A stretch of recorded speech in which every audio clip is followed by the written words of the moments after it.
Kita gunting teman-teman.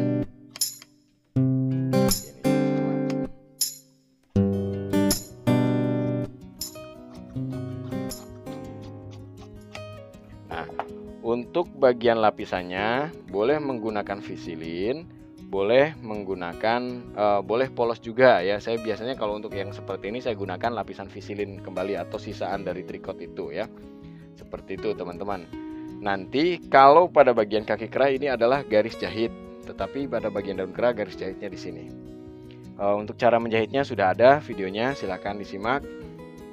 Assalamualaikum teman-teman. Di sini saya akan menjelaskan satu kasus nih. Ini adalah motif batik untuk bagian kerahnya. Ini adalah batik tulis. Sebelum kita menempelkan daun kerah atau staplek daun kerah, biasanya saya ukur terlebih dahulu seperti ini. Kita ambil titik tengahnya. Kalau secara kasat mata kita udah bisa ngelihat nih titik tengahnya di sini, garis tengahnya. Garis tengah motifnya di sini ya. Tetapi ketika kita menarik garis tengahnya, coba kita tempelkan pada ujung ke ujung. Kita ukur jaraknya dari ujung sebelah sini ke titik tengah itu 21,5. Kita geser ke sini, kita ukur kembali di sini 21,5 adanya di sini teman-teman. Artinya motif ini lebih panjang dibandingkan motif ini. Bagaimana caranya?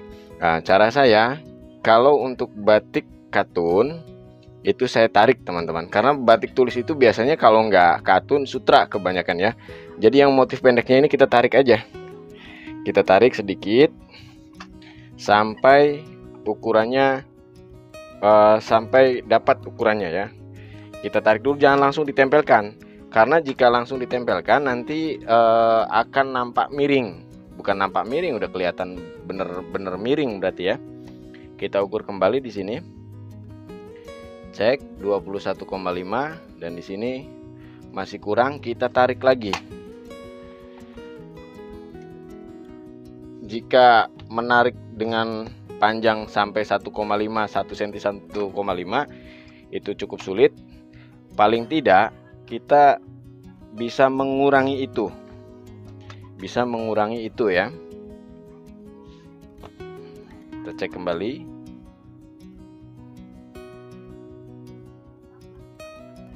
Nah, ini udah bertambah setengah senti, masih kurang setengah senti teman-teman. Kita tarik lagi terus sampai dapat, sambil kita bantu gosok ya.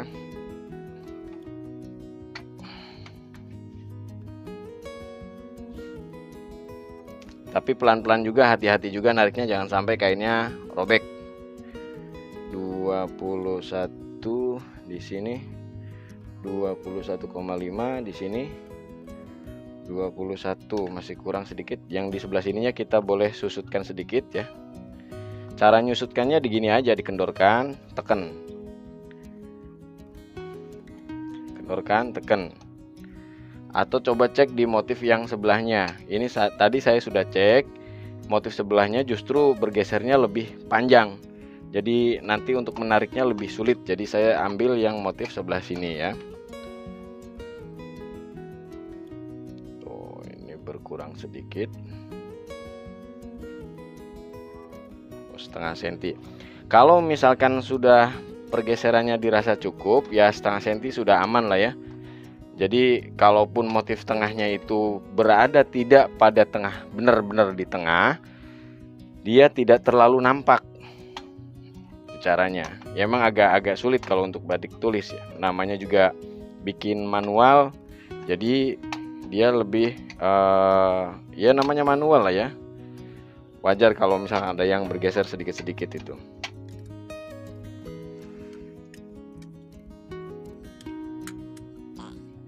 Saya pikir udah cukup lah ya. Di sini keseluruhan motifnya 42. Nah, 42 keseluruhan motifnya. Kalau 42 itu kan harusnya di sini nih. Tapi tengah motifnya adanya di sini, jadi bergeser sedikit nggak masalah. Udah aman ya. Nah, seperti itu teman-teman. Lalu cara nempelin stapleknya, kita perhatikan juga mana motif bawah, mana motif atas. Seperti ini ya. kita cek, harus dicek juga pada saat menempelkan motif ini dengan motif di sebelah sini harus sama posisinya, harus sama jaraknya ya. Bila perlu teman-teman boleh gambar dulu di sini, garis dulu untuk menentukan samanya. Nah, kalau udah digambar seperti ini tentunya kelihatan nih jaraknya nih. Dari sini jaraknya berapa, 1 cm, di sini 1 cm udah cukup. Tinggal tingginya yang belum. Tingginya di sini 1 cm juga, di sini kasih 1 cm juga. Nah, agak turun sedikit ya. Di sini agak turun sedikit. Kita turunkan seperti ini. Langsung kita rekatkan dengan gosokan stafleknya itu. Dan pada saat menempelkan staflek tidak digosok seperti ini, tapi ditempelkan, ditekan seperti ini teman-teman, ditekan ya.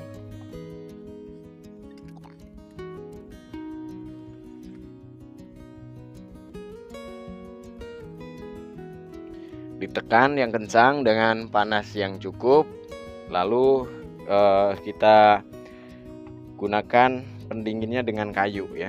Jadi fungsinya kayu ini pada saat staflek ini panas kita langsung dinginkan, dan pada saat proses pendinginan itu diupayakan staflek saat panas itu dia agak bergerak tuh, agak memuai. Saat seperti ini dia agak memuai dan langsung didinginkan dengan ini, dengan kayu itu, biar proses pemuaiannya atau pendinginannya itu tetap pada posisi yang sudah kita tentukan.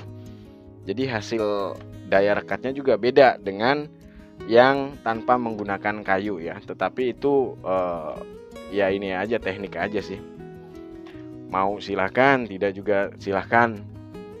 Ini kebiasaan saya seperti ini caranya ya. Nah, seperti ini teman-teman. Oke. Ini untuk lapisan daun kerah yang pertama, karena kebetulan untuk kemeja-kemeja batik hampir semua customer saya itu menginginkan kerahnya tebal, kaku, kokoh ya. Jadi kita tempelkan lagi lapisannya seperti ini.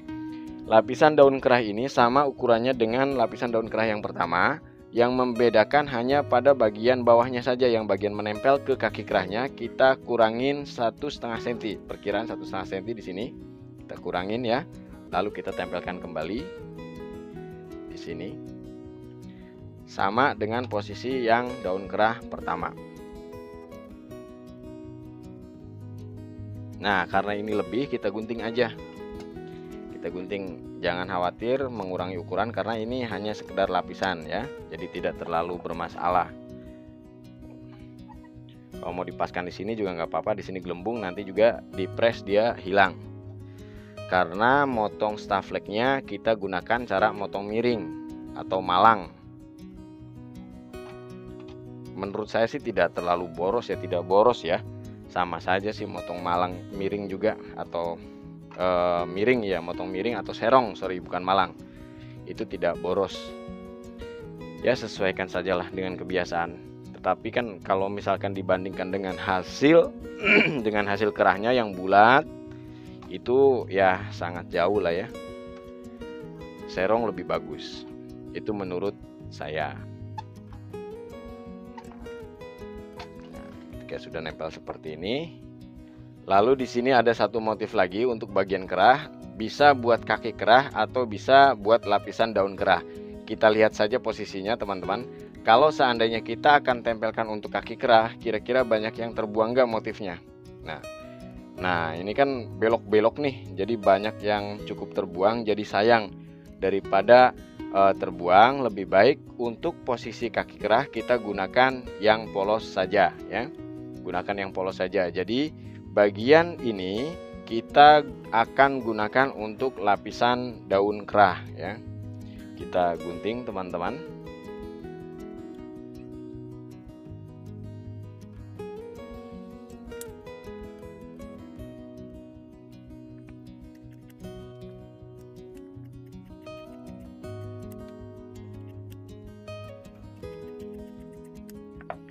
Untuk bagian stafleknya saya gunting ratakan dengan pada posisi bagian bawahnya seperti ini. Kenapa diratakan? Karena bagian staflek yang pertama itu kan lebar ya. Kita jahitkan pada kaki kerah pada saat menyatukan daun kerah dengan kaki kerah. Seperti ini teman-teman ya. Nanti kita jahit. Proses menjahitnya sudah ada ya. Ini untuk daun kerah. Lalu kita cari motif untuk kaki kerahnya yang mana? Kaki kerahnya yang mana saja nggak apa-apa. Nah, kita ambil di sini aja lah. Karena sayang juga. Coba teman-teman cari-cari saja posisi kaki kerah yang bagusnya di mana ya. Saya taruh di sini aja lah. Sini aja. Yang bagian atas yang dikasih hitam. Nah, ini aja udah.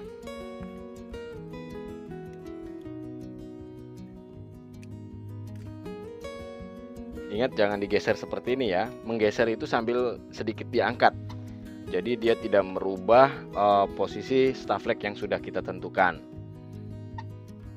Kalau digeser itu biasanya suka berubah hasilnya. Kurang bagus lah menurut saya. Kecuali sudah bener-bener nempel, baru tuh bisa. Nah ini udah nempel banget.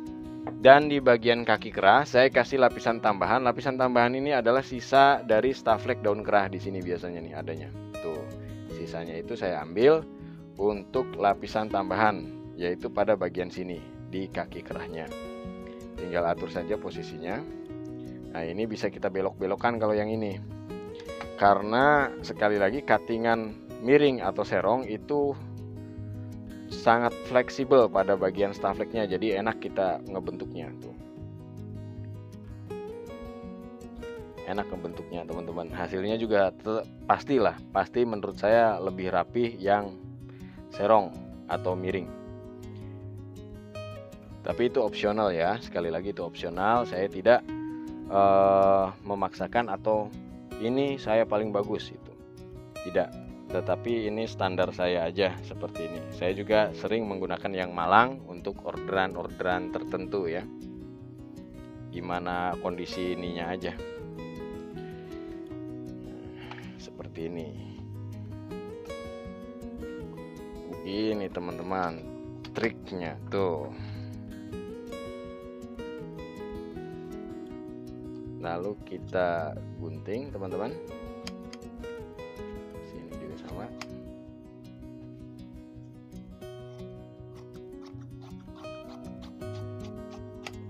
Nah, untuk bagian lapisannya boleh menggunakan visilin, boleh menggunakan boleh polos juga ya. Saya biasanya kalau untuk yang seperti ini saya gunakan lapisan visilin kembali atau sisaan dari tricot itu ya. Seperti itu teman-teman. Nanti kalau pada bagian kaki kerah ini adalah garis jahit, tetapi pada bagian daun kerah garis jahitnya di sini. Untuk cara menjahitnya sudah ada videonya, silahkan disimak. Mudah-mudahan video ini bermanfaat. Terima kasih. Assalamualaikum warahmatullahi wabarakatuh. Salam inspirasi.